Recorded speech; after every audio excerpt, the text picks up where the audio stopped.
உம்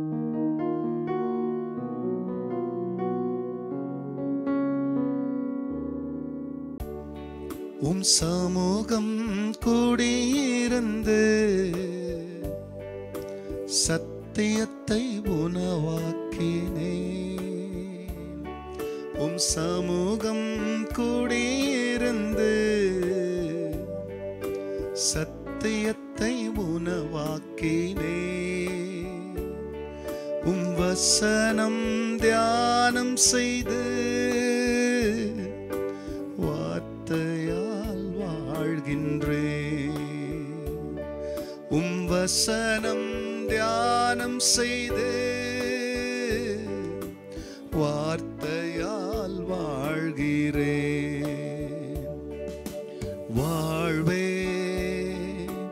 வழியே வாழ்த்துகிறோம், உம்மை வணங்குகிறோம். வாழ்வே வழியே வாழ்த்துகிறோம், உம்மை வணங்குகிறோம்.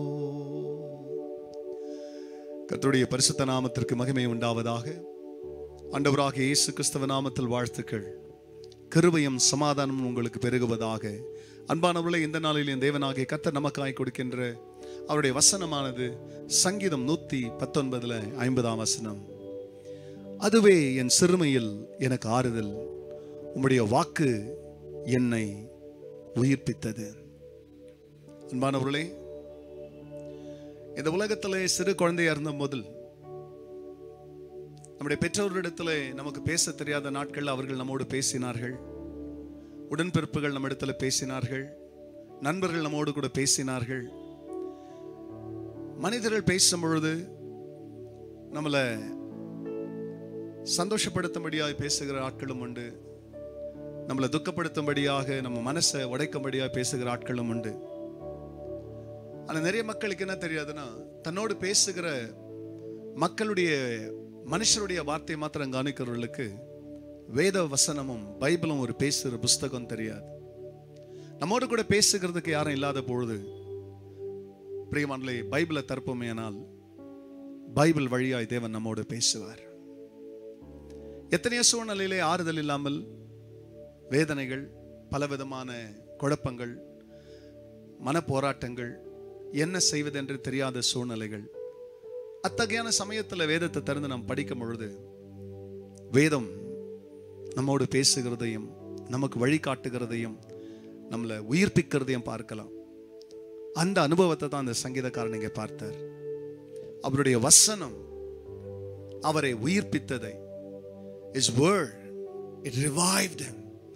Revived என்ற வார்த்தைக்கு ஒரு மனுஷன் உயிர் போற அளவுக்கு ஒரு தாகம் இருக்கு. தண்ணியை குடிக்கும் போது உயிர் திரும்பி வந்துச்சுன்றாங்க இல்லையா?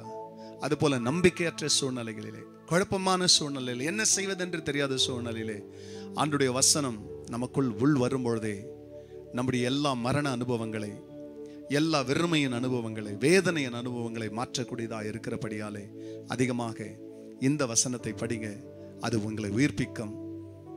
அதன் வழியாய் அநேக பாக்கியத்தை நீங்கள் அனுபவிப்பீர்கள்.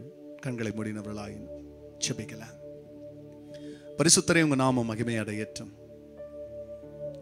அப்பா, உன் வசனம் சத்தியம் என்று எழுதப்பட்டிருக்கிறது. இது ஒரு கட்டுக்கதை அல்ல, இது ஒரு மத புத்தகமும் அல்ல. மனுக்குலத்தை நேசித்த தேவன் மனிதர்களை உயிர்ப்பிக்க, ஆறுதல் படுத்த, அவர்களை பலப்படுத்த, அவர்களுக்கு தேறுதலை தர, உன் வசனத்தின் வழியாய் மனிதர்களுக்கு எல்லாத்தையும் தருகிறவர். எங்கள் ஆத்துமாவை உமது வசனத்தின் வழியாக உயிர்ப்பிக்கிறவர். அப்படி இந்த காலை வெள்ளமுடி ஜனங்களுடைய ஆத்துமாக்களை உயிர்ப்பிக்கிறதுக்காய் நன்றி. தொடர்ந்து பிள்ளைகளை வெற்றியின் பாதையிலே வழிநடத்தும். எல்லா மகிமையும் கர்த்தர் நேரிடும். நல்மீட்பர் இயேசுவின் நாமத்தில் பிதாவே, ஆமென், ஆமென். நம்பத்தக்க தகப்பனே, உம்மைதானே நம்பியுள்ளே. God bless you church. Have a blessed day. மறக்காதபடிக்கு உங்க கமெண்ட்ஸை தெரிவிங்க. மற்றவங்களோடு கூட இதை பகிர்ந்து கொள்ளுங்க. அதன் வழியாக கர்த்தர் உங்களை ஆசீர்வதிப்பார். ஆமென்.